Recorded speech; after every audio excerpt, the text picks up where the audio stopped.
April 1998, Ian Durrant takes the plaudits from thousands of Rangers fans before his testimonial match at Ibrox. It was a fitting reward for a special player who not only had immense natural ability and vision, but also a single-minded determination to carry on, even when all seemed lost. It was all a far cry from the day in 1983 when the skinny kid from Kilmarnock Park was signed by John Greig after serving an apprenticeship on a schoolboy farm. We played a pitch near a Pollock, and it was totally new to me because it was grass pitches, and I was used to the red ash net, and there was a Ranger scout, Archie Laurie, and he came, and I was about 13. I was asked to join Rangers as an S form, so he must have seen something in me then at a younger age. At today's prices, Ian's signing fee would have been impressive, but in 1983, things were very different. I never got one. I got a £5 a week expenses, but I used to kid on, I used to get a lift along, but I think John knew I used to walk along to training, so I used to get a £5 a week, so that's the cheapest sign ever. John got me for a £5.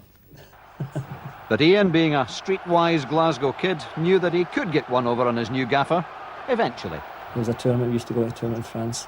We had our digs, but next to the digs was a fair, so we went down there and obviously spent our francs. So we came up the road and there was John and Willie Thornton. We had a bit chit-chat. Being the bold Glasgow boy, I told him I was skint. So he gave us a few francs and we went for a fish supper, so the boys were happy getting up the road. However, soon after Ian signed, John Greig was replaced by a man who had built his reputation as a hard taskmaster in the jungles of Burma, Jock Wallace. Hard, very fair. Now, he wanted his players super fit. He wanted them to play in a certain way, and he got them playing a certain way. Now, he used to do physical things now, going to Gillane and up and down the sand dunes and doing weight circuits. From an early age, he's seen I was on the small side, so I'm on a regime of getting in early in the morning, getting porridge and milk, and on weight circuits now to build myself up.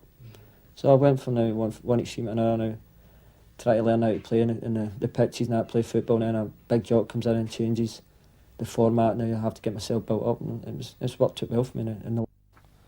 The process of turning the raw youngster into a first-team player had begun, but another John Greig signing was already making his mark at Ibrox.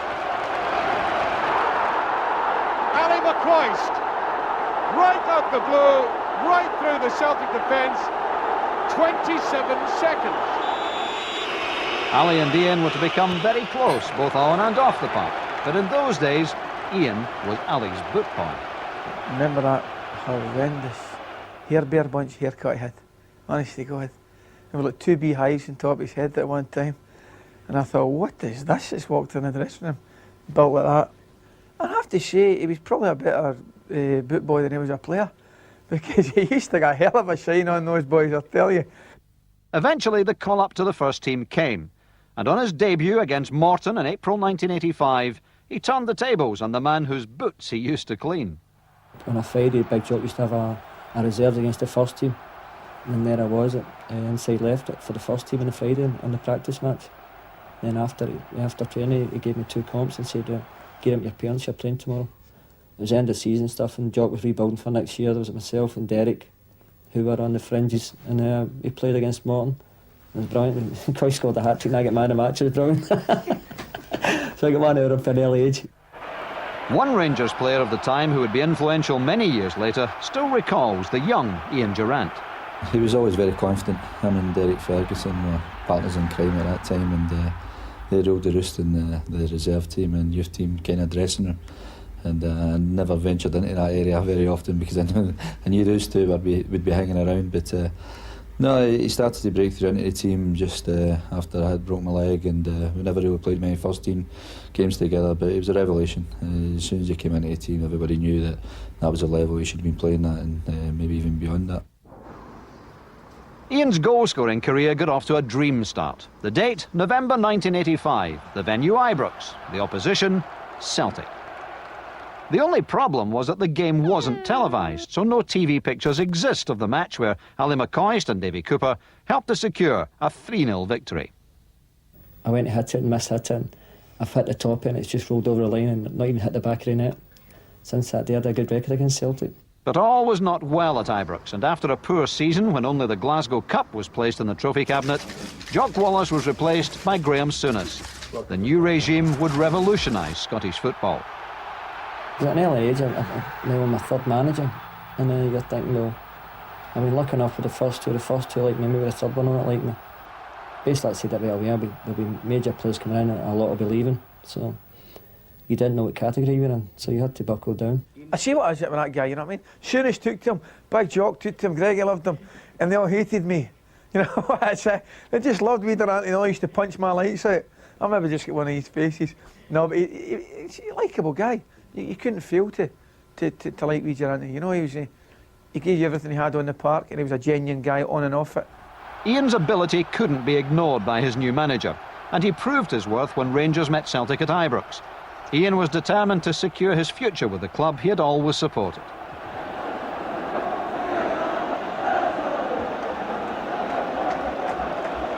Cooper. Will Durrant with a chance, and he's done it! A brilliant goal by Durrant. First was played a ball, and David Cooper's played probably one of the greatest balls ever in Scottish football. Now, a blind pass, it instantly knows I'll be there, so I ran on and played it, and I've given the biggest blank ever, honestly. He's put his hands out and I've just blanked him, just due to the fact now it's scoring against Celtic again, and most of my family were in the enclosure and that, and I just made a beeline for the enclosure, but it was frightening. I look back years and sort of scorn a wee bit, and when I see now how good a pass it was, and there we go, and I just blanked him, blanked to legend. After the game, because he gave me pelters, and then he gives you a hug and that, and goes, a great finish, and I'm sitting going, don't you're on a bit, and then it's not until you see it on the TV, you go, Jesus Christ, what have I done? It's as if I've just body swerved him, and I'm standing over at the touchline myself, and everybody's grabbing Coop. I'm like, what have I done? The 20-year-old was now an established favourite at Rangers. He was given a 4-year contract. His pace was electric, and with the skills of Cooper and the power of Souness, Rangers were becoming invincible.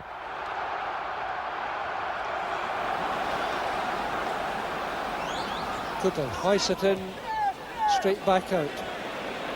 Referee looking at his watch. Cooper inside the box, left foot shot coming up, great save. Durrant out in front, driven in and it's there. Fleck again on half time, 2-0. Cooper coming back, Monroe going forward. Cooper cuts inside, Finn's falling back, still has it. An amazing run by Cooper. Could be a fantastic goal, it is. Oh, David Cooper, brilliant. Fleck, hat-trick, what a goal. Now McMinn. Into Fraser. A lovely flick and a great chance. Goal. McCoist. Durrant flicked it on. McCoist was there. Look at that lovely flick by Durrant, and McCoist's finishing was clinical. 4-0 to Rangers. Ian has played alongside many real characters, but at that time the erratic Ted McMinn was one of the least predictable. It was said that sometimes even he didn't know what he would do with the ball. Bonkers, swearing it. He used to come in and, I think it's changed now, but at Rangers then he had to wear a shirt and tie. And honestly, he used to go home, and now if he'd have a light blue shirt on, he'd be soaking. He'd just come out the shower and just put his gear on. He couldn't wait. He's just millions of energy, and good lad, but funny boy. Oh, but some characters. Oh, he's one of the craziest. It's something different. That's about it. Davey does all the nice wee neat skills, and then when it comes to me, well, just run with the ball and just it ends up. Sometimes in the Colton Road, sometimes it's in the net. But the serious business of winning silverware was now at hand. Graham Souness still had to win a major trophy. He had the perfect stage when Rangers met Celtic in the League Cup final. We had a couple of fitness doubts before. People didn't know if Ted was going to be fit or Cammy Fraser was going to be fit, or if I was going to be playing up front. But Ted and Cammy came through it, and when Ted was playing and winning a riot as usual, David Cooper was buzzing. Durrant, Cooper.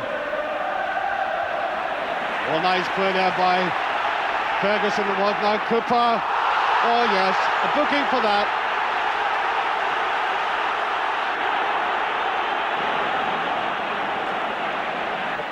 Cooper brought down, free kick. And Durrant can be a useful player for Rangers, Jim.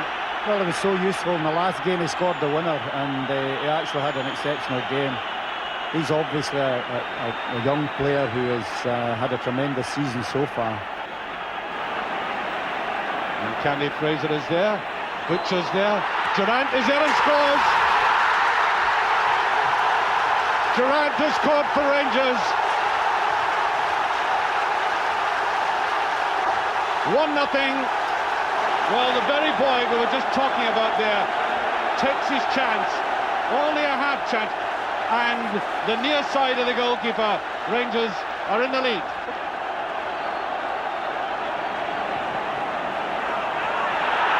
Goes for a penalty kick there. It's a given. It's a penalty to Rangers.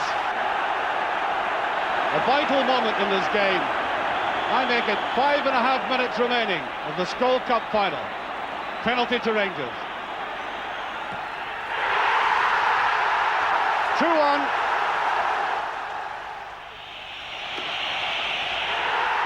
And there goes the final whistle. Rangers have won the Skull League Cup final. Ian Durrant, Graham Souness and the whole Rangers team had proved that after an unconvincing start to the season, they were capable of taking on and beating their oldest rivals. The first Englishman to hold that League Cup trophy aloft. Ian was an essential part of that success. Unbelievably, it had been 9 long years since Rangers had last won the championship. In season 86-87, with the help of the team's young stars, that would all change.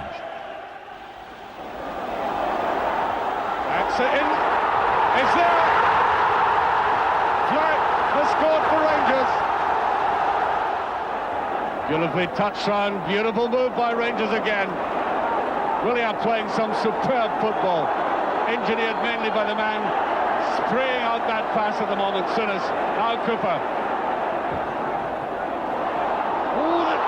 It's there. Number 2, Ali McCoist. The game that could win the championship got off to a bad start. Graham Souness was sent off. And down to only 10 men, Rangers had to dig deep. There's Cooper. There's Butcher, he scored. Butcher has scored for Rangers. Ian had won his first championship medal. And when the jubilant Rangers supporters poured onto the pitch at the final whistle, he was left in only his underwear.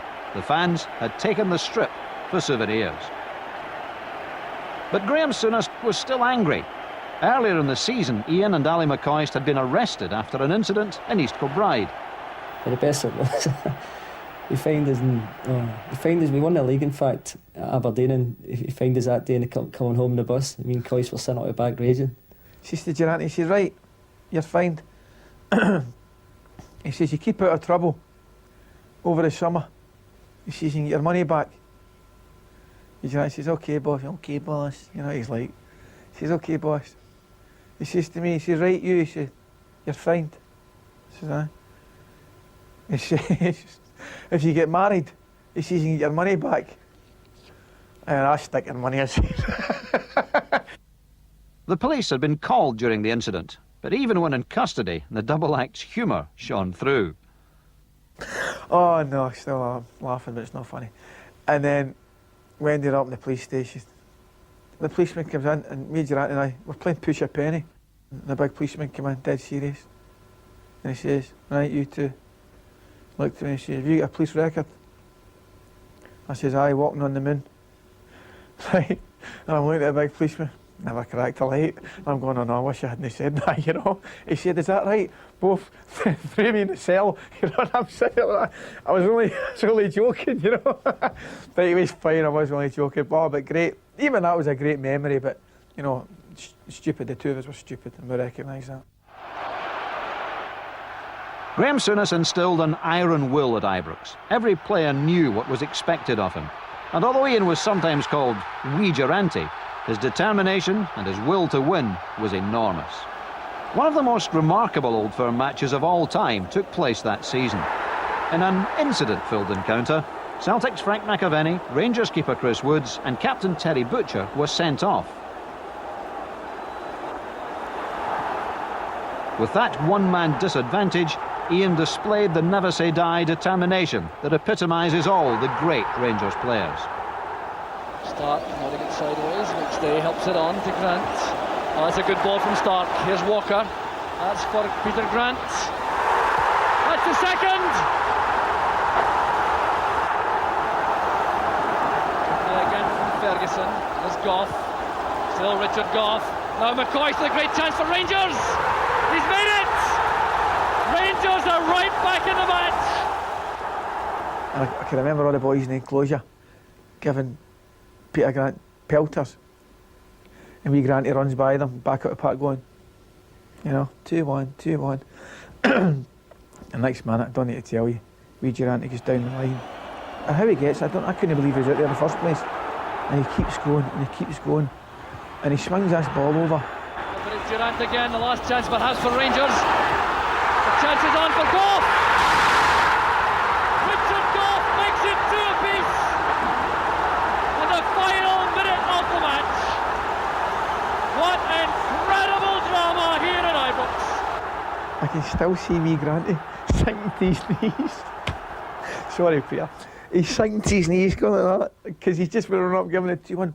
And then the noise for the Rangers end that hit us up, it was absolutely incredible. And the game finished 2 each. It was tremendous. But wee Durrant's tenacity to get down that wing to get the ball across was phenomenal. That was unbelievable, that row. That was as if you're 10 feet behind Concord when that row went up. And just last minute, I was down the right with Anton Rogan and just swung across and Big Goffey stuck a leg out. That was his debut, Big Goffey's debut in the drew 2 weeks. Before my injury, I was still slight. I was just under 10 stone, so I wasn't really carrying much. Just a whippet. I had bundles of energy and I could run about for fun. And I maybe gave the impression I was tired, but I know I could still run about. For the first minute to the 90th minute. Ian's genius as a provider was evident, but his skills made him a threat to any defence. Good shot to Ferguson. Very deft touch that to the side for Francis. There's Grimboski again. Durrant steps in. Chance for Rangers. Durrant makes it 2. 22 minutes on the clock. And Ibrox erupts once again. Oh, what a joyful opening quarter for Rangers. 2 up midway through the first half. Ian Durrant getting yet another vital goal. The high ball played in was won by Grimboski. Now look how quick Durrant was here, stepping in front of the defender. And then the accuracy of the shot beat Fancic comprehensively at the far post. Before his injury, he's the most naturally gifted attacking midfielder I've seen. His timing of his runs into the box. When we talk about players, you know, and people used to say used to ghost by players and ghost into the box. Well, that's what he did. He was impossible to pick up. There's been a very convincing performance so far from Rangers, capped with these 2 goals. Splendid opportunist efforts, each of them, and that's a delightful pass from Sinas. There's Durrant. Great chance again for Rangers. Blocked on the line. McCoist couldn't reach it. Grimboski did well for Gornick. Sinas with that magnificent pass into space for Durrant. His timing and the change of pace was brilliant. Chipping it beyond the keeper. McCoist trying to get there. Grimboski did well to block it. Now Ferguson. Sinas. Good running again by Durrant. A chance for the 3rd. Here's Durrant. Played in by Falco. Played back there into the path of Ferguson. There was Sinas. He spotted the run from Durrant. Brilliant play from Durrant. Stepping out of the defender, recovering quickly enough to find Falco. A nod of the head. And Rangers lead by 3-0. In an incredible 8-day spell, Rangers had drawn with Celtic, beaten Gornick in the European Cup, and now faced Aberdeen in the Skull Cup final. Ian's scoring run, which had taken them to Hampden, was not about to desert him. Jimmy Nichols' header, there's Fleck. Durrant's header to McCoist. Here's Durrant, a great chance for Rangers, and that was magnificent. was just one of those games where everything clicked that day. I know it's been said, but I think that probably was my greatest ever game. Just from start to finish, I just felt, yeah, that's my day. And every pass, everything I done just come off, and I think it was one of the great cup finals all time. That's header, there's no one up for Aberdeen, they're all back defending as Nicol returns it. Roberts with the header, there's Ian Durrant, and Fleck! As Robert Fleck tied it up again at 3 apiece. Even extra time could not separate the teams, and the final was decided by a penalty shootout. I was confident we were going to win it, but you never know in a penalty shootout. But when I seen Trevor take his 2-step run up, I goes, oh Jesus, this is going to be out there. A very short run up from Francis, but thoroughly effective, and Leighton is frustrated. He guessed right that time. If Durrant scores, Rangers are the winners. There will be no need for any other kick. Perfectly taken by Durrant. Rangers have won the Skol League Cup after a match packed full of drama. It was a great film. It was another good night after that night. The passion generated at Rangers was always extremely strong, with every player desperate to pull on the blue jersey.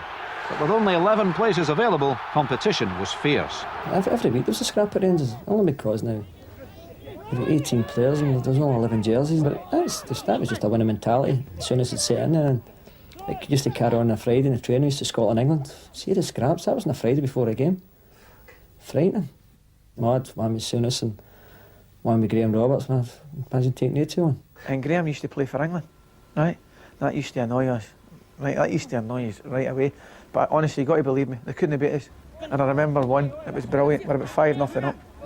And Graham's lost the place because we were just taking the mickey and we're all back flicks, the Coop and all that, and Coop's playing keep you up for half an hour. And we ran to get the ball. and Graham came in and smacked him. This is a Friday before a game. And we ran, he's still on the ball. You know what he's like at those days, he couldn't get him off the ball. And so Graham comes in, I say, Graham wallops him again, and we ran, he goes, boom, boom. I'm not one, remember the wee balls that wobble but don't fall down? Well, that was a wee man. Down he went, back up again, put his foot in the ball, he put his foot in the ball, and looked at Graham and went, is that your best? and Graham went, no, this is, and was chasing them all about the park. It was brilliant, and Big Butch was kicking balls away. Game abandoned, and then we're at the Saturday and everybody's pals again. Graham Souness made a controversial decision that year when he sold striker Robert Fleck before a crucial European tie with Steaua Bucharest. That was just because it's so Graham to get a game. Because he sold Robert Fleck to Norwich, and I think their other forward was injured, so I get put up front. And I was up front. I think that was my best ever that year. I scored over 20 goals. And I think Souness got his best run in the team when I went out. And just the fact that he's playing the middle of the park and I was stuck up front doing all his running.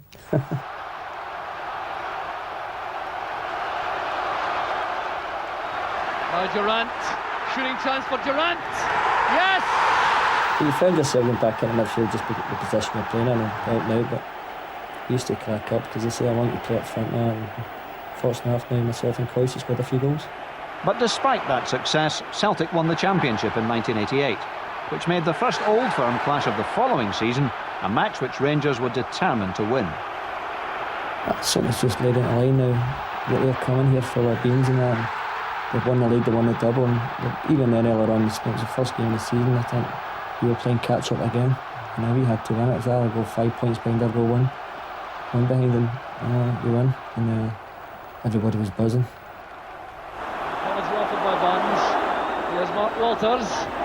In goes Ferguson, met right away by McCarthy. It's back now with Durrant, and a very tough late tackle by McCarthy. Now that wasn't called for. Ian Durrant, to his credit, making light of it. Ray Wilkins will take the free kick. Goff is in the box once again. So is Butcher. Back to Brown. Blocked by McCarthy. There's McCoist. Deadly finishing by Ali McCoist. Goff and Butcher have gone up. Launched in field by Stevens. There's Butcher. Back with Wilkins. Absolutely magnificent from Ray Wilkins. It's headed on by Rogan. Here's Durrant retrieving it for Rangers. McCoist nods it on, an awkward one for Andrews. And the ball is in the net. It's a goal for Rangers. Walters now facing McCarthy. Putting in a fine cross. Kevin Finkel.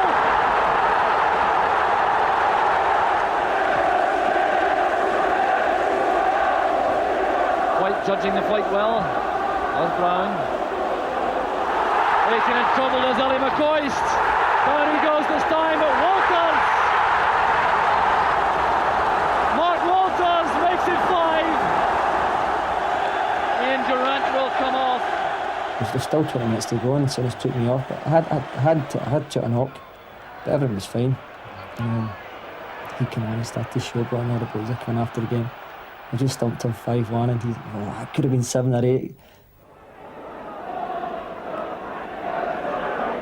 Butcher! And the Motherwell defender stood stock still as Ian Durrant with Rangers 2 up. Ian's success was now assured. His ability was being recognised not only in Scotland, but further afield. There was even speculation that his future lay abroad with one of the European giants. So responsibility with Ian Durrant. It's in off the post. But then on the 8th of October 1988, his world collapsed.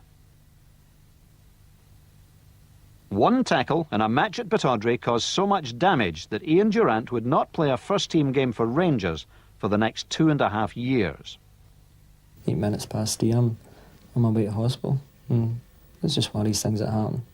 The time it happened, I was very bitter. Due to the fact I didn't really...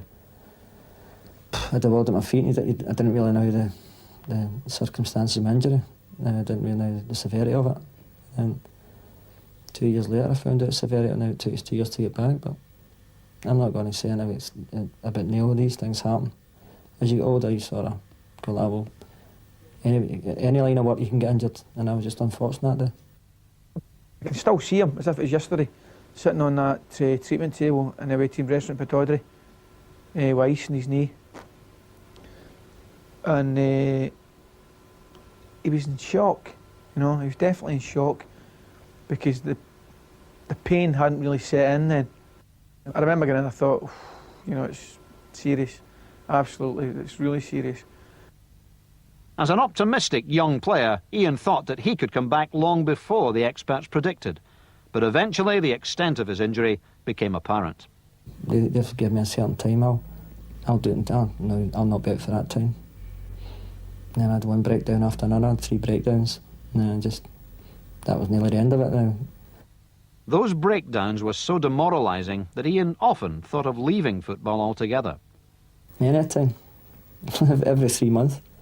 When your body, you go so far with your body, and I was down at Lilleshall for a record 18 months with Grant Downey, and I was down there and just waking up every day, just your body's sore, and you're going, well, do I need this? Now I'll go and look for some line of work where I can just, without waking up in pain every day. Then you get a good week, you go, this is going great, I'm flying now, I'm not be long now. Then you hit the depths of despair. I mean, people wouldn't realise what it takes, and it's unbelievable, because he's going into that dressing room and everybody's having a laugh and great, and everybody's going into the dressing room, and he's not. He's going into the gymnasium himself.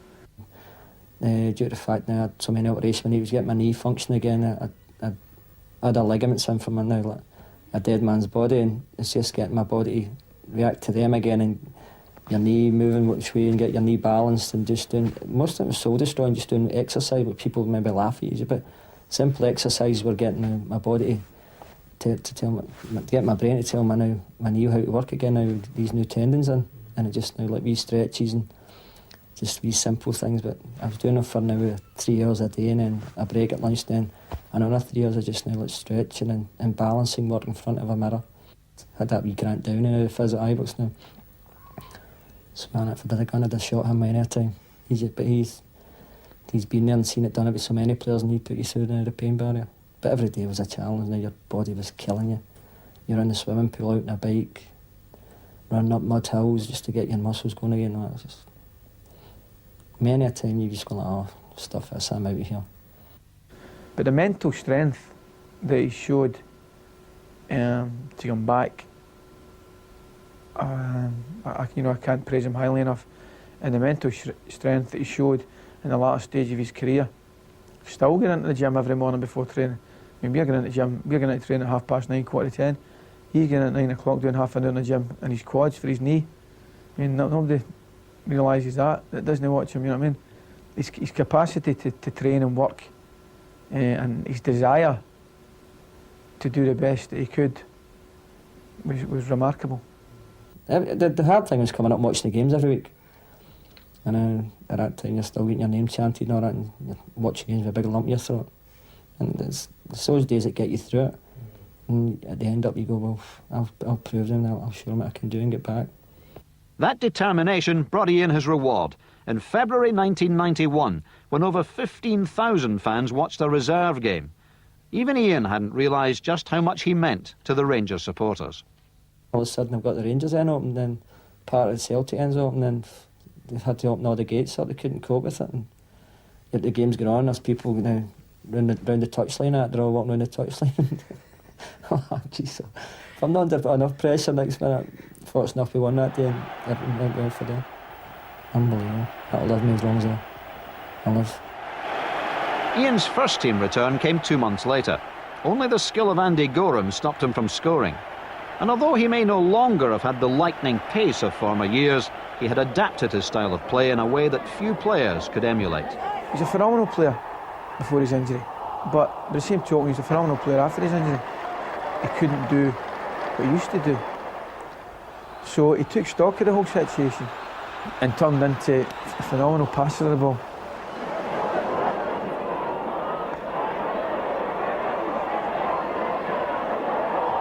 But sometimes the memory of his horrendous injury would come back to haunt him. I took a few slaps in the reserve games and that was fine, but there is that thing in the back of your mind, will it stand up?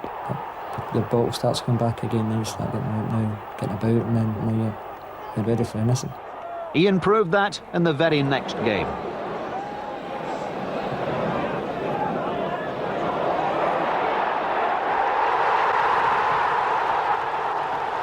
There had been many changes at Ibrox during Ian's absence from the first team. The most remarkable was Graham Souness's sudden return to his old club, Liverpool. But in those years he had made significant signings. Peter Hoostra, Mark Hateley and Trevor Stephen were brought on board. But the most controversial recruit was the ex-Celtic star Maurice Johnston, who joined the players at their Italian training camp. We were on Il Choco, as you see there's a bulletproof helicopter coming. There's wee Mo. Oh, it's frightening. Oh, you know what it's like, it's just a Glasgow partner. Get him away, I'm not shelling around with him, that sounds coisty. The best was a wee kit man, Jimmy Bell. He used to give you 2 wee bars of chocolate and a wee can of juice. Says Coisty, so he walks into the room, he goes, alright Coisty. Throws Coisty a couple of bars and a wee juice and walks out, wee Mo. What's that? You'll not earn the chocolate, wee man. He turned out a great player for Rangers, but the early banter was brilliant, and he participated in it, he loved it all. Mo Johnston had even been the subject of death threats, but as usual, Ian and the Rangers players kept their sense of humour. Mo was getting bomb threats and all that, so he didn't want to get near Mo at that time. He's the one to have a day in the lunchtime. We'll give a couple of months more. Walter Smith had taken over as manager, and the last game of that season was to be the championship decider. For Ian, it was especially significant. The opposition was Aberdeen, and it was winner take all. I've been drummed into this for 5 years, up until in desire. And it does, you do think you're invincible at times. And then you see the crowd are at fever pitch and you're coming out and you can tell going down the tunnel, you know you're going to be in. And we knew that day going down the tunnel, it was going to be our day.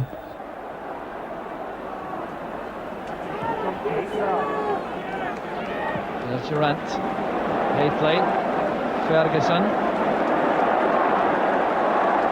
Of course it goes to Stevens. Always wants to check onto his right foot though, Gary Stevens. Interception made by Wright. Here's Ferguson. Hustled all the way by Grant. Kimmy's clearance. Walters wants to bring the ball down and take on Wright. Going for the early cross. There's Hateley. It's a magnificent goal for Rangers. He really never ever changed as a person from me joining the club, going through his two years of hell, and coming back to playing. You know, he was a very funny bloke, always great to have around the dressing room, keeping everybody in check, and, you know, keeping everybody on the toes, saying when he was going to be fit, you know, who was going to be out the side, whether he's going to play up front or at the back or in midfield, you know. And they're the sort of characters that are invaluable asset for a club and for the dressing room. Big Mark's gear came in for a bit of ribbon a few times, but you couldn't argue. It was all Versace and Dolce & Gabbana and everything, so, but it was a bit bright, but that was just the way he went about, and he loved all that. I think Mark played on it, but fair dues to him. But you got, you had to get in about the players and all that, and everybody thinks, I'm getting so blame I've been in about the players, but McCoist was there, he was always in there and thereabouts, don't worry about that. And McCoist now, the wee cheeky grin and all that. If there was any trouble I've getting about, he was always the man that was doing it, and I was getting to blame it. Can't see it on video what he's up to. On the field, things were deadly serious. Walter Smith had made major changes to the playing staff, but never doubted that Ian Durrant was still one of his best assets.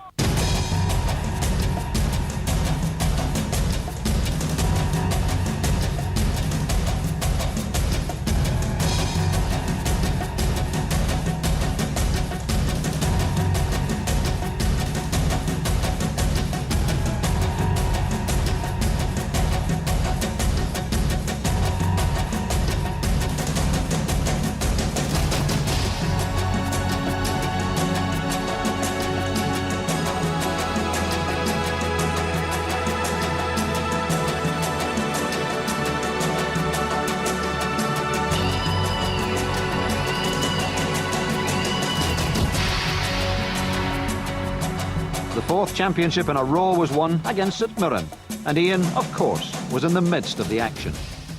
Well, this is icing on the cake after 3 years. I've been out for 3 years, this is icing on the cake. Rangers had won the title in considerable style, beating Hearts into second place by 9 points. However, the following season would be remembered as one of the greatest in the club's long history, and for Ian Durrant, one of the most memorable. I think it's one of the best ever, if I'm being perfectly honest. Now, I know there's been a few right good Rangers teams, but that year what we've done now, our unbeaten run in the league, our run in Europe unbeaten, and obviously when we finished off with a treble, it clicked into place right away. Ferguson to McCall, this is Durrant. Well, the pace of the match has dropped just a little, and we're seeing a lot more passes being put together by both sides. Can Houster get there in time? He did extremely well, the chance is on! The equaliser from Ian Durrant! 69 minutes of the match gone! Ian Durrant brings the Rangers supporters to life. It was a brilliantly set up goal, and the pace of Houster was vital here. Pulling this back, the layoff came from Haitley, the deadly finish from Durrant. And this time, Marshall didn't have an answer. No doubt he'll remind you time and time again he managed to score one goal against us. He was very creative, obviously, on the park. So he was difficult to play against. You have to be aware of everything that was going on in front of you, because he could carve the whole thing open in one play. And it would set guys up who were playing up front alongside him. And I've seen it playing against him and playing with him. So very creative. That season, Rangers were invincible. Unbeaten for 7 months, they were a side who simply refused to settle for an easy draw. Now the fans getting more behind them. John Brown still well forward, chests it down to Durrant. Mikhailichenko, Durrant. Oh, wonderful goal by Ian Durrant! The backbone of the team was there for most of the season, and the desire, big golf, driving you on. Now we went down, but the heads now went down, and we reached the 1 games. Just our overall attitude and desire to win was frightening. That desire was strong during Rangers' European run. Against some of the finest teams in Europe, they emerged unbeaten, and Ian proved invaluable, scoring more goals in the Champions League than any other Rangers player. He was brilliant, absolutely brilliant. The better the opposition, the better he played. Probably played his best football in the Champions League. But that was maybe his best season as a player coming back from injury, that proved to everybody that he was back to a top-class level of football. Trevor Steven with a good ball to Durrant. Yes!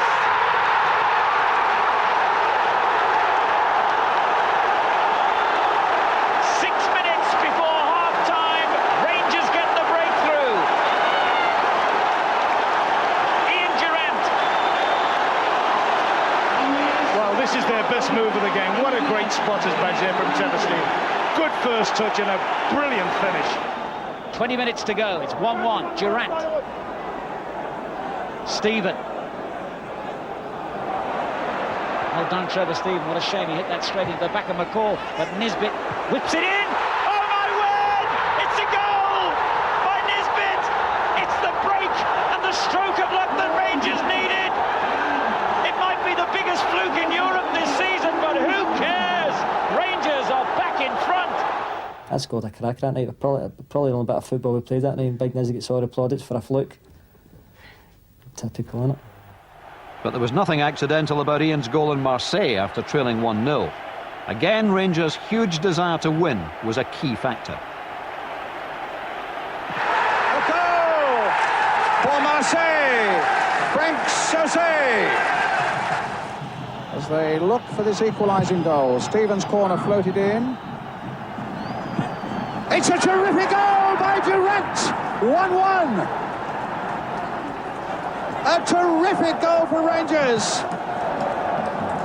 52 minutes gone. Ian Durrant has made it 1-1. The European dream ended when Marseille beat Bruges in their next match to secure a place in the final. But in the Championship, Rangers would go all the way again. Only 3 days after defeating Leeds in the Champions League qualifier, they met Celtic at Celtic Park.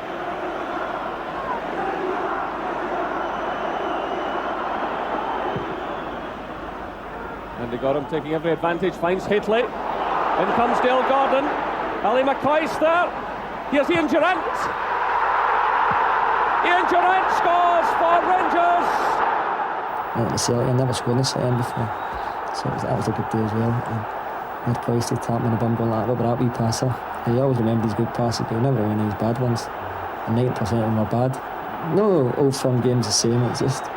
It's 100 mile an hour, the atmosphere is like fever pitch. The players are going an extra yard, everybody's going an extra yard. You can see the tension on the sidelines with the two managers. And it's a game you can't really describe. It's the greatest game in the world when you're winning. I can write them off every time you beat them. There goes the final whistle.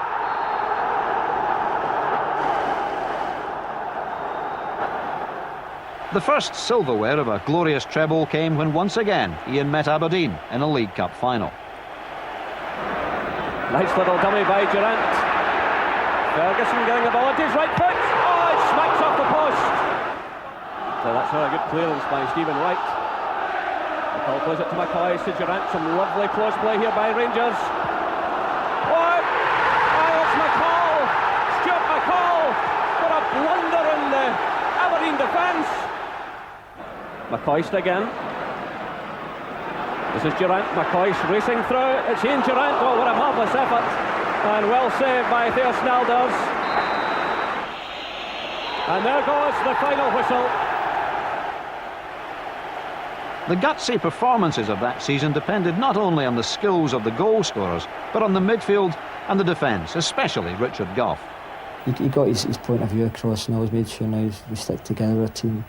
We leave here as a team, we'll come back in here as a team. Just simple things that just stick in your mind, and just look at the guy beside you, because that's your partner, and if your partner's in trouble, you make sure they're just simple things, but effective now. Just setting things in your head where you're going to do things as a team, and from then now, what we're always had as a team. Big Gough just used to set as a light, and Big Gough was trying to tackle people now in the tunnel just to get his point of view across, and that, so you get the first tackling. Bomber's just a maniac in the pitch now, but great players now, but just if ever you wanted to put a player in the trenches with you now, he was the man. And you had David Robertson now. The amount of games David Robertson played for Rangers and his time there was phenomenal. He kicked a granny for him just to win a game. And then you had the two maniacs in the middle, Fergie and McCall. Now a couple of Bull Terriers, weren't they? They just put in again. But when I say that, make know about his kickers, but they could play a bit as well. But when it came physical, we beat the players to handle it. As well as determination, it was Rangers' impressive skill which won them not only the Championship, but the Scottish Cup as well. Hitley's header! Oh, that's magnificent! That's a great header by Hitley! The Championship was won at Airdrie, and Ian knew exactly what that historic season meant for him. What does 5 in a row mean? Well, we've equalled the record today. I think it was 1928. Ian had reached a pinnacle in his career, but although a star at Rangers, he always kept his feet firmly on the ground. This is where it all began. Just over there where the new house had been built, that's where I was born. A stone's throw away from Ibrox. So as you see here, this is where it all started. This is where I bedded in, hoping to be a professional footballer. I've got friends over there. My mum just over these bushes. Mum just stays over there. Her house is just there. So I come down and we usually meet up on a Sunday. We go for a pint on a Sunday and meet other boys. I've always now been a homeboy and I always come down back to my roots. When we were young, we used to climb up there. That's when we were young and daft, but you know what I mean? It's just, they used to have an old Clyde tunnel there. Used to go through the Clyde tunnel and then up the crane. Madness, but as I say now, I wouldn't get near it. Be terrified, I'm scared of heights now. So I wish I was back here again. 11, 12-year-old playing me. First thing I played down here was Park United. Then I went on to the Malvern Star, and then from there on to Glasgow United. And from there on to Rangers. And the rest is history, as I say. This is called Plantation, and now when people say where you come from, that's the first thing I say. I come from the plant. Now, same people have been living here for years, and there are good people down here. And I always know, as I said, when I get a chance to come back, I always try to come back. Here's all the maddies coming. All right, wee man. Is that your life story? That's it. Get it in video next week. Where were you park anyway? Swimming. Oh yeah? With a naked woman. Cheers. For much of season 93-94, Rangers had to do without Ali McCoist, who had broken his leg on international duty. Ian's versatility allowed him to take up the striker's role, and in the League Cup, he was invaluable.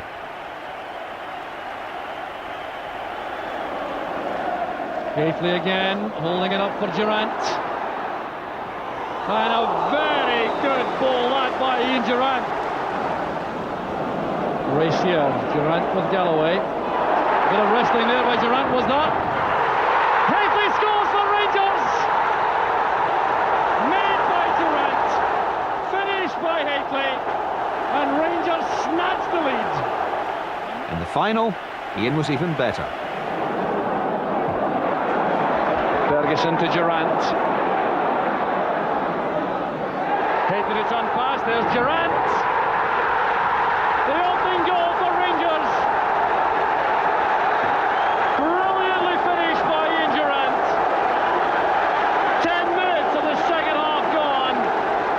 And this was superb play from Rangers. And it's a goal, it has to be said, which has been on the cards for some time. But as usual, Ali McCoist wanted to upstage his old pal when he made his comeback, in typical Super Ali style. The long throw, looking for Hitley's flick on. That's McCoist with the acrobatic effort! He scored a brilliant goal. Serves him right though, nobody mentions it. He was the second best goal of the game, if that's any good to him. It was hard for the Toys to take that day, but I get a nod in front of him. But he came on, and as I say, the rest is history. Right, they just bobbed it away. It was a mighty thud it hit Parkhead when that backside hit the ground, wasn't it? Ian Durrant holds a remarkable record at Ibrox. He has played in 7 finals and won them all. But he also has some unusual memorabilia in his trophy cabinet. Over the years I've collected whisky, but many years ago we played Auxerre in the European Cup, and just a bit of thanks they gave all the boys in the team. 2 bottles of Chablis with your face and your nom de plume on it, so it was a nice touch over the years. Now, trying to crack open, see how it tasted, but I don't think I'd really appreciate drinking wine out of my face in a bottle. In 1994, Rangers won their 6th consecutive championship, but the hard years were taking their toll, and in the summer Walter Smith again brought in new talent. The most significant was Brian Laudrup. He's got Haitley away on the right. He decides to go it alone. Brilliant play by Laudrup! Oh, magnificent goal! And he came the first day in training.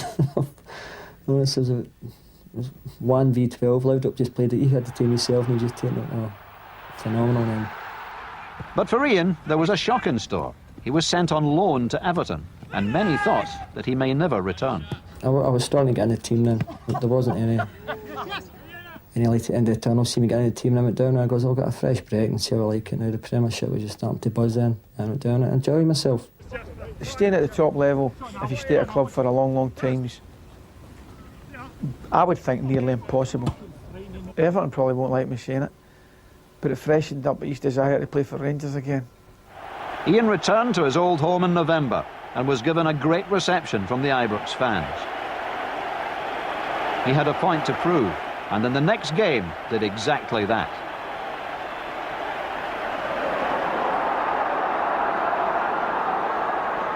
And that's played through now for Ian Durrant. Oh, magnificent!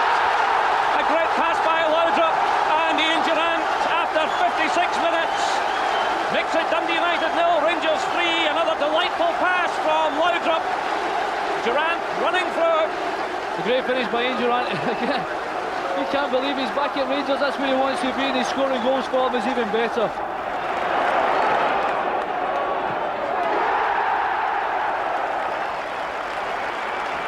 Shot with that one. Charlie Miller comes in, does well against Stephen Wright. He's got Laudrup running through the middle. Aberdeen chasing back here. Still it's Miller. Through for Laudrup. Great play by Laudrup. It's Miller. In comes Durrant. And Rangers take the lead. And I was told then I maybe not got a new contract, but I seem to run over the gaffer that day. And it was only fitting that after such a difficult season, Ian should score in the match where Rangers emerged as champions for the 7th time in a row. Just under 4 minutes left. 1 goal apiece. This is Durrant. Great play by Ian Durrant. A marvellous goal by Ian Durrant. Ran onto the return pass, picked his spot beyond Jim Leighton. For Ian, the celebrations were even sweeter after almost being sold. He had stormed back to regain his first-team place. Now he could concentrate on the goal which everyone at Ibrox wanted. 9 titles in a row. At that time we were going for the 9 in a row, and it set in. It would have been great, a bit of glory winning the cups and that, but the beginning and end all was to win the leagues, because that time we got a chance to win 9 in a row, maybe more.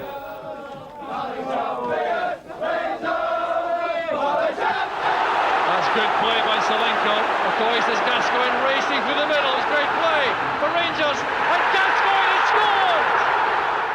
scored! For 3 years, sensational. Funny, but sensational football as well. Every day something happened. And he used to come in with his size 12, now shoes on there, Adidas shoes and all that. He's come in with his waders on, with his fish and all that. Energy, bundles of energy, and just couldn't sleep. Then he'd go away and come over and stay at night now and again. He'd be up at 5 in the morning, I'm away fishing, I'll see you out of the ground. To be fair, we knew what Gascoigne was capable of, so we felt we had to combine our efforts here against him. And I think the first couple of weeks we came out on top, and then Gascoigne came up and said, right, OK lads, he said, I've got the drift. Are we a 3-ball now? And that was it, we were a 3-ball off the park after that. You know, we used to go to the Christmas parties, and it was... Is that enough one? It was an adventure, man. The Christmas party used to last 3 days. And the thing was, we used to get fined every year. Not by the club, but by the shop hire, because there was never a fancy dress outfit in my back with a kebab stain in it or something like that, you know, or blood or somebody's, I don't know, we'll not get into it. But there was always stains everywhere that would never come out. How do you get your ears on in the morning?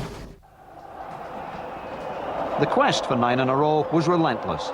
Arguably the most important match in the club's history took place in April 1997.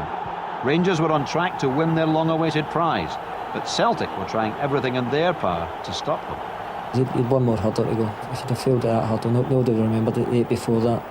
It wasn't the prettiest of football we played through the season, but we ground it out at the end up and all came down to the crunch at Parkhead.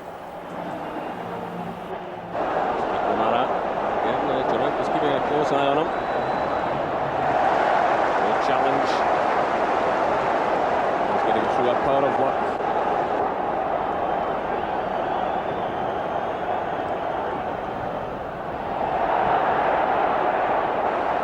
Ian Durrant coming through, the goalkeeper's off his line.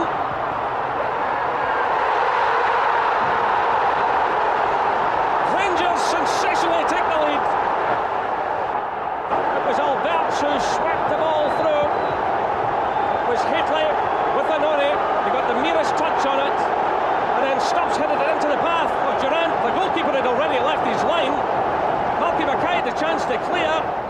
And then had a hand in the goal, which Laudrup said he touched, but I swear my heart, he never touched that. That was my goal. Although technically the 9th championship was not won for another 5 games, to many Rangers supporters it was that result which clinched the 9 in a row. And they're celebrating the fact they've surely won the championship at Parkhead. But there comes a time in every player's career when they have to move on. In his final season at Rangers, Ian was given a testimonial match against Sheffield Wednesday. It's when your testimonial comes, you know you're coming to the end of your days and that, so it's sad that way, but I had a great night at night against Sheffield Wednesday. Apart from DiCanio and Carboni taking the mick out of everybody for 10 minutes, I was like, we're going to get battled 5-0 here. So had to bring on Bomber out and a couple of cloggers. Then we sneaked a 2-each draw. Oh, brilliant.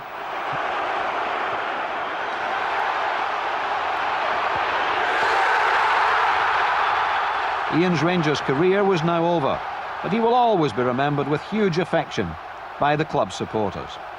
All the way from his early days as the lightning attacker who cut open defences to the seasoned player who is now in the prestigious Rangers Hall of Fame. So it was an emotional moment when the man who signed him, John Gregg, presented Ian with his testimonial award and sent him on his way to say farewell to the Rangers supporters.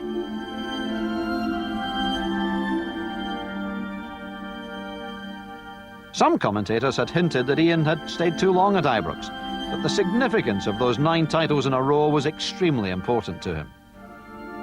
Maybe in hindsight I did, yeah, but from where I brought up and that and what the 9 in a row meant, I was determined to stick it out.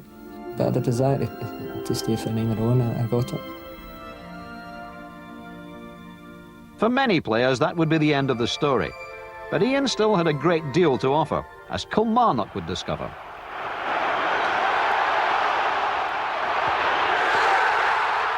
I was trying to sign him as soon as I got the hot seat at Kilmarnock. I was desperate to get a player of his calibre into Rugby Park. He got his way. It must have been about 4 months he kept phoning me every day, twice, maybe 2 or 3 times a day. Getting his wife to phone me, no, don't move down south, you're not enjoying it, don't go here, don't go there. And then I went down to Kilmarnock and I swear, I've had 4 great years there playing wise. Everybody said it'd be a gamble bringing him to Rugby Park because I haven't played so much football over the last few years. He never missed a game for us that season, and it's down to him, being the man he is. He pushed himself through the pain barrier for each and every training session, never mind every match, and it's incredible. When he first came to the club, he was absolutely outstanding. I mean, he was by far the best midfielder in the country, and just a big influence in the club in general. On the park, he quickly made a big impression, but Alan Mahood still remembers Ian's first day at Kilmarnock. Well, it was actually my first day as well, because I had just signed at the same time. I just sat in the corner, never said a word, and let him get on with it. But it's as if he'd been here all his life. It's unbelievable, because when you walk in the door, the first thing people do is welcome you. But with Ian, he just caned you, and for a whole season I got caned. I used to come in the morning and just wish, that he'd be off with the flu or something, just to give me a break for a couple of days. But that's just the character of the guy. He's always there to help you. He's always the first one to congratulate you or to be on your back, even when he was injured. But to have the guy in your team, and he's a character of the dressing room.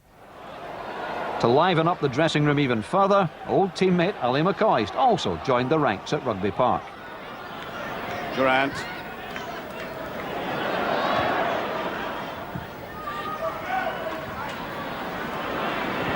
Well, this is the kind of football that Bobby Williamson has been encouraging, putting the emphasis on patience and possession.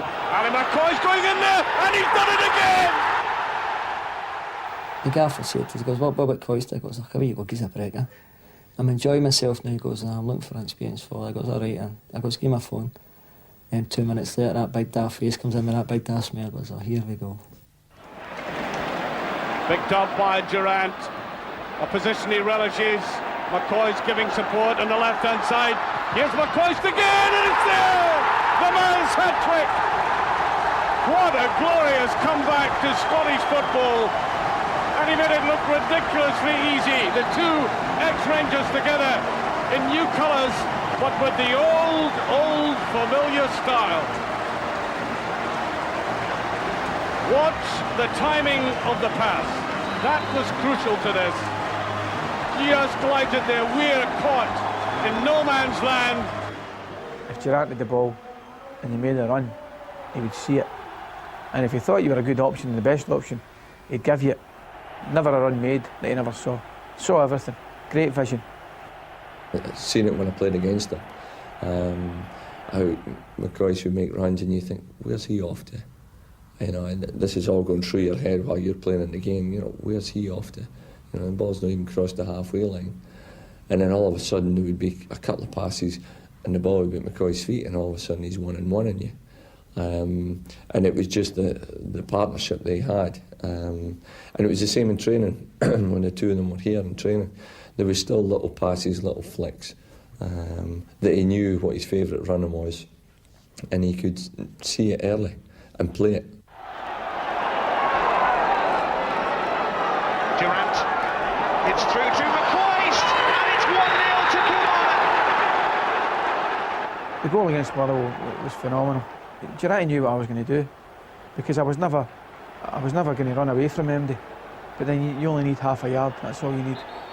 And I never even looked, I knew the ball would be coming at the same time. The ball was coming, I just had to take a touch and hit it. You know, he'd done his job, my job was to finish it off. In the dressing room was magic, because the two of them would just come in and liven the whole thing up. You could be sitting and feeling, another day at training, might be a miserable day outside. And the two of them, if they started a wee bit of banter, then it would liven the whole thing up, and all of a sudden every day felt a summer's day when they were on form. You know, Durrant would bring up his goal against Celtic and his goal against Marseille in the European thing. And then Coist would walk away and say, I've got too many goals to talk about. And it was a double act, on and off the park. Ian will always be considered a Rangers supporter. And there was controversy when Ian and Ali McCoist were shown on camera supporting their old club. The Kilmarnock supporters weren't very happy about it. But what the Kilmarnock supporters didn't realise was there was guys playing with Kilmarnock who supported Celtic on the other end. But because it's Durrant and McCoist, they got a bit of stick. But there was no question the loyalty to Kilmarnock at the time when they pulled on the blue and white stripes. They gave everything they've got. We went into the Kilmarnock dressing room on the Monday. When there was a big sign up on the notice board, and it was Celtic 6, Rangers 3, right? And what it was, there was 6 of the Kilmarnock boys up the Celtic end, and there was 3 up the Rangers end. That was fantastic. That's humour, and that's what you need in dressing rooms. And you can kid yourself on, but the bottom line is, there'll be players from all over Scotland at that game, wanting one of the two teams to win.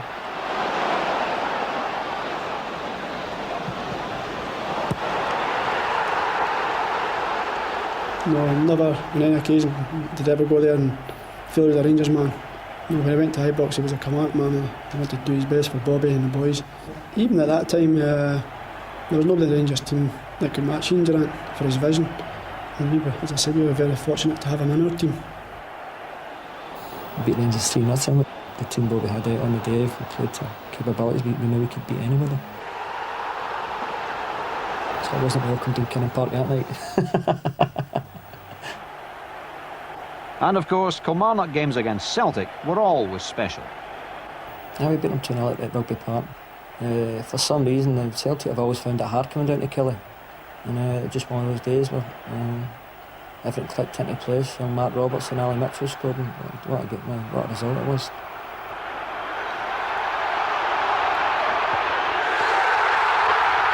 You set your plan out the season, you're 8 games against Old Firm, you go, well, if you've got a few draws now, you're doing well. isn't he? He's getting points right away off Old Firm, so season it right away.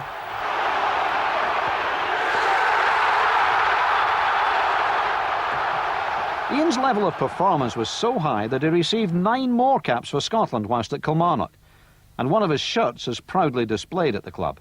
The call-up surprised even Ian. Never in a million years.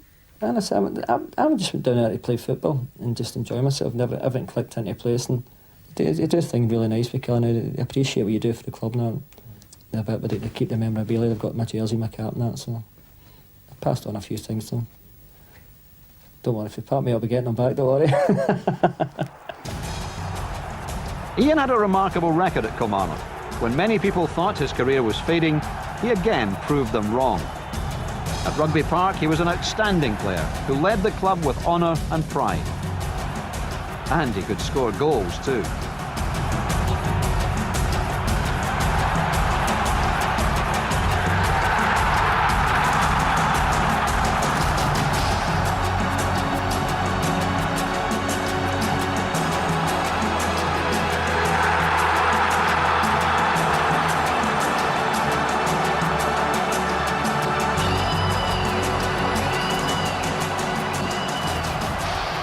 Ian Durrant's playing career finally came to an end in 2002.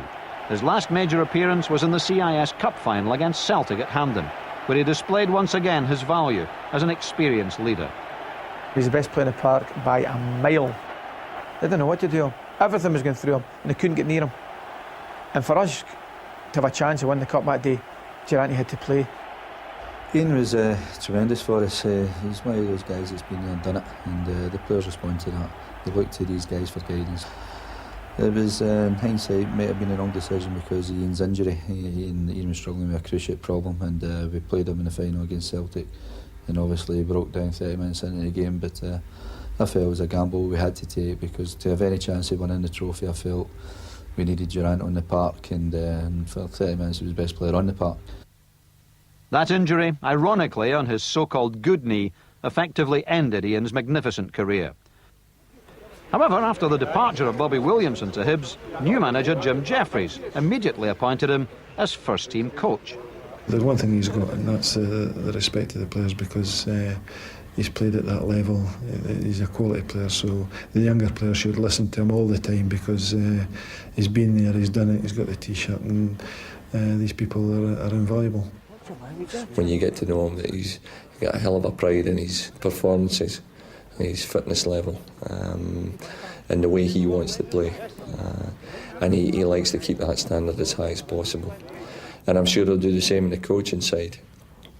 Maybe a wee bit frustrating for him just now with just retiring, but the standards he has are extremely high, and he does push himself to try and reach his standards all the time.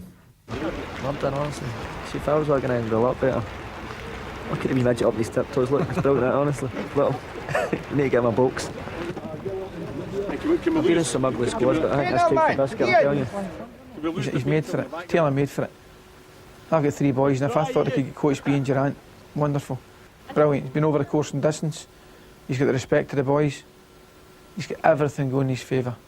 And I think he'll be a tremendous success. However successful he may become in his new role, Ian Durrant will always be remembered as one of the most talented players Scotland has ever produced. In addition, he showed a remarkable strength of character to fight back from such a career-threatening injury. His great skill and tenacity, but perhaps above all that sheer determination to carry on playing the game he loves, makes him a hero to thousands of fans, both at Kilmarnock and at his beloved Ibrox. Ian Durrant's memorable football achievements will always be an inspiration to those who follow on.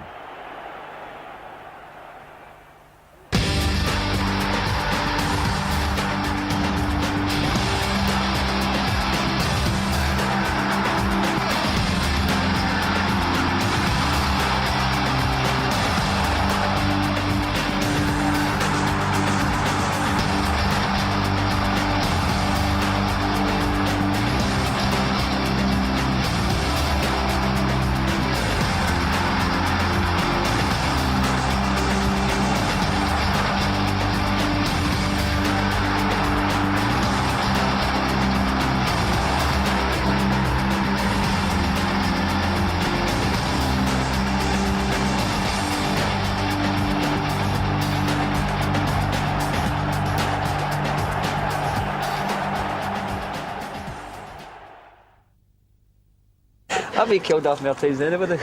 Killed off more times than JR.